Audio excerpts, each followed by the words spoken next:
Hello, Placentia community. This is Eric Holmgren, your ambassador at large for the Placentia Chamber of Commerce. And today we are in the lovely historic Bradford House, and I am with a lovely but not yet historic person. This is Lori Sue with Orange County Acupuncture and Nerve, correct? Cool, cool, cool. Say that 3 times fast. Yeah, exactly. So, good. Yeah. So Lori, or Dr. Lori, how are you doing? I'm great. How are you doing, Good, Eric? good, good. So tell me a little bit about yourself and how you got your business started. Yes. um, gosh, I I don't even know where to start. Well, why don't you start? It's How terrible. long have you been here in Orange County?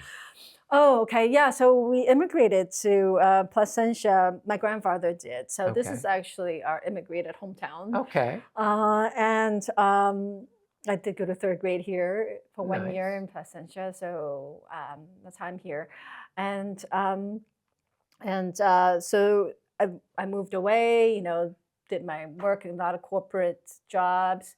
And then along the way, I came across alternative healing, as part of my own healing Okay. explorations.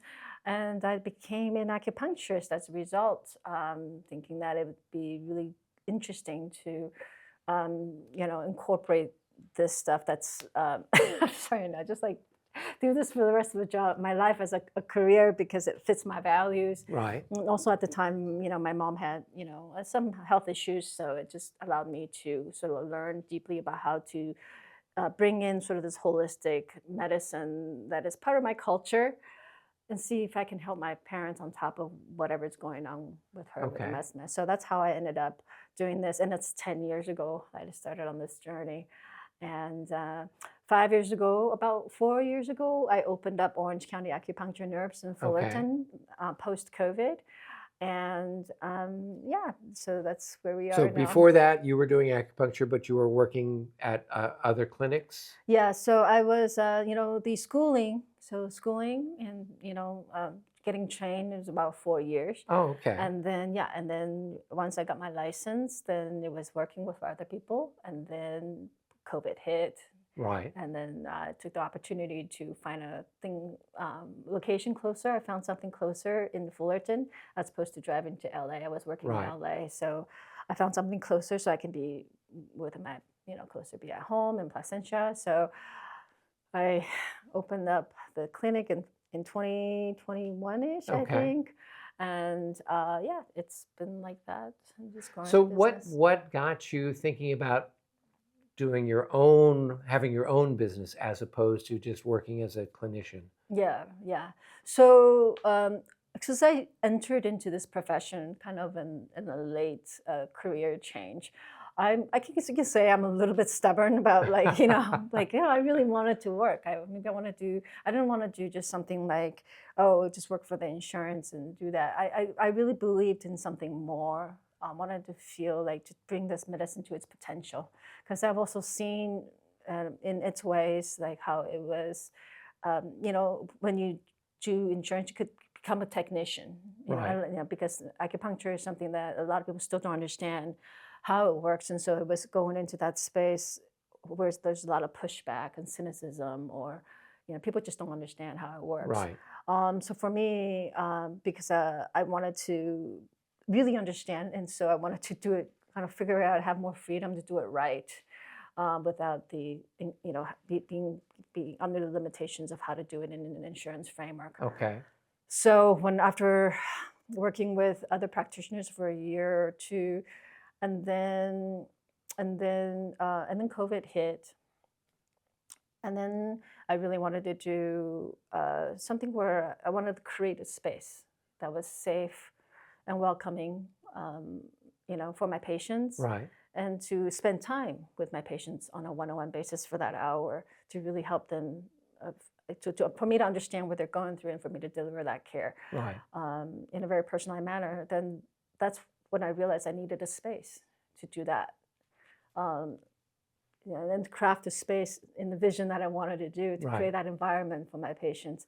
I also want to have a space for my herbal segment. So I Right. have like my herbal room because I also believe in being able to come up with a herbal prescription the day of and having the patients be able to try that out. So, so it's just kind of like trying to figure out what's the best way to come up with to Well, deliver the care yeah. in a way that is most truest to how I feel like can benefit the patient. Well, and I like that what you'd said, where it's like it's your vision Yeah, as opposed to you're just following out somebody else's vision. You've yeah, got an idea of what you think is going to be the best care and the way to deliver that. And the only way that you can do that is where if you're in charge, yeah. right? Where When I you was can in, basically make what you envision happen. yeah, That's beautiful. yeah. That's a lovely sentiment.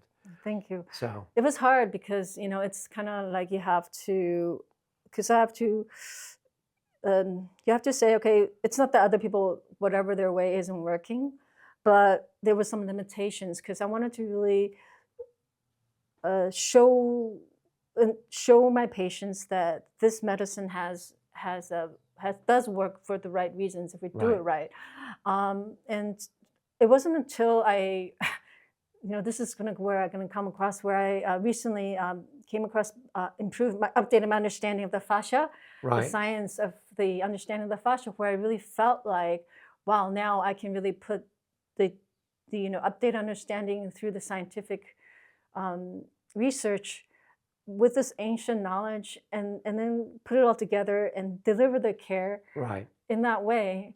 Um, that and that's if I didn't have the space, I wouldn't be able to do that. You Yeah. know what I'm saying? To really to put that together. So it worked out well right now. So that's really the specialty and what sets me apart from other Yeah. acupuncturists out there. Yeah.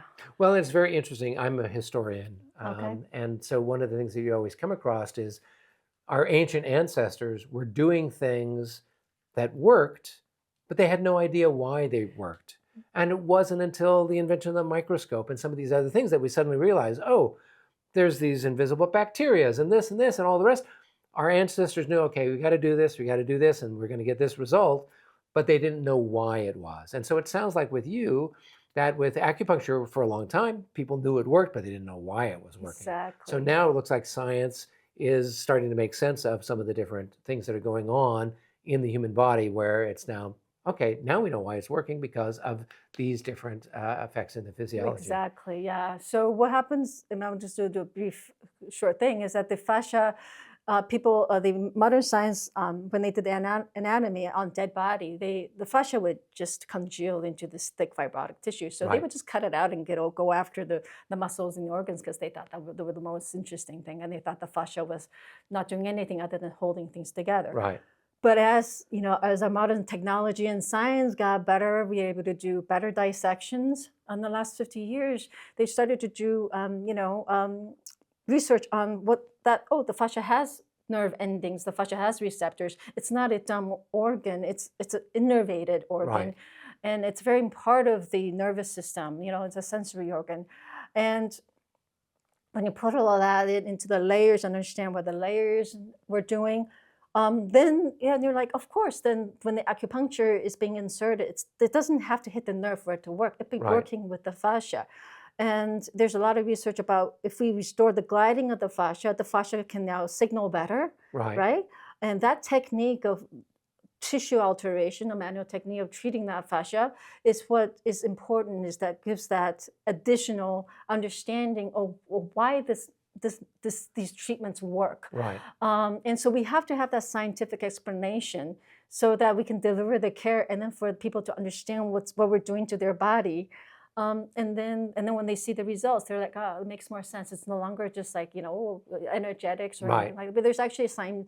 There's still maybe some of that, but like at least now we can have a big chunk of it being more science-based, and that's very nice. So the way I like to say it is that when the modern science, medicine, like ignored the fascia's contribution, it assumed that it was perfect, Right. right? So it didn't have any dysfunctions.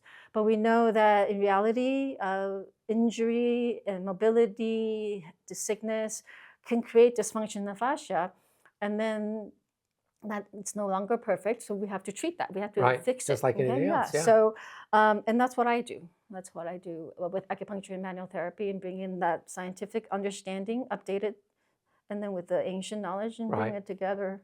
That sounds fantastic. Yeah, yeah. Yeah. So Really it's cool. yeah, Really cool. yeah. So but clinically, I'm getting much more confidence Right.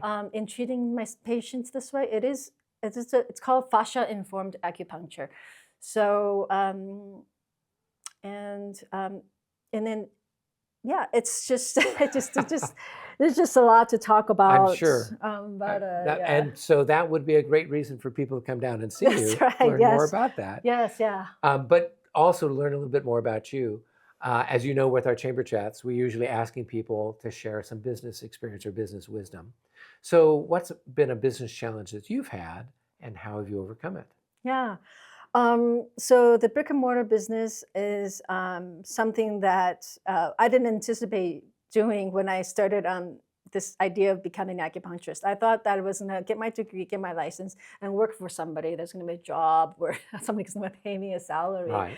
in a hospital or something. But that didn't materialize. And becoming a small business owner was a challenge I had to overcome.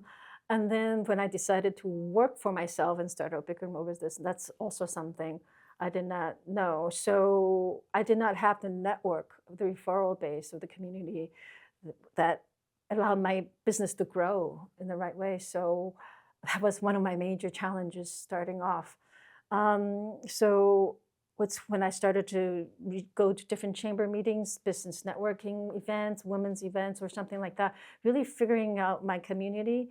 It's where I started, and then meeting Dr. Jody, who Right. shares this, another a clinic. She's the chiropractor in my my office building. Making those kind of interpersonal connections is what then allowed me to have the referral to then allow me to come and join the chamber, for Right. example, which then grows the referral network, which then ultimately helps my brick and mortar business Right. being recognized in the community. And because I need a physical location Right. as an acupuncturist, Yeah. so that is something that I guess you can call the business wisdom is Yeah. that the network that of the people that you build as a business owner is your asset that fuels your business. Right. Yeah. Was it a case that you, when you first got started with your business, that you didn't realize you needed this, or you realized you needed it, but you didn't know where to find it? How did you put the connection to kind of get out and do direct networking via BNI or chamber? How did that process kind of happen? I would have to say the universe, if I can say it, brought me people. Okay. So I had my own business just opening up, and this other person, her name is Dr. Jen. She was integrated gynecologist, and so she moved in, and she was going room to door to door, introducing herself, introducing her business, and that's how I got to meet her. And through observing her, what she was doing to grow her own business. Right. I got to meet other people through her, and then through there, and I just realized, oh, meeting people, and it was kind of like everybody was sharing their business ideas and how they, it just seems like everybody was sharing what helped them. So then I just took that up and I continued to implement Right. what was shared with me. So Yeah. I'm very thankful for everybody that came and helped me along the way. Okay. Yeah. Well, good. Well, you're giving back right now by sharing your Yes. wisdom with the rest of the group. Yeah. So anybody that comes along your way, don't overlook any little business connection that you can make. Anybody who's got their own business, anybody, strangers, say hi, just check up a chat. You never know what that leads to. Excellent. Yeah. That is some words to live by. Yeah. All right. Well, Dr. Lori, is there anything else you'd like to share with the rest of our friends out there before we wrap things up?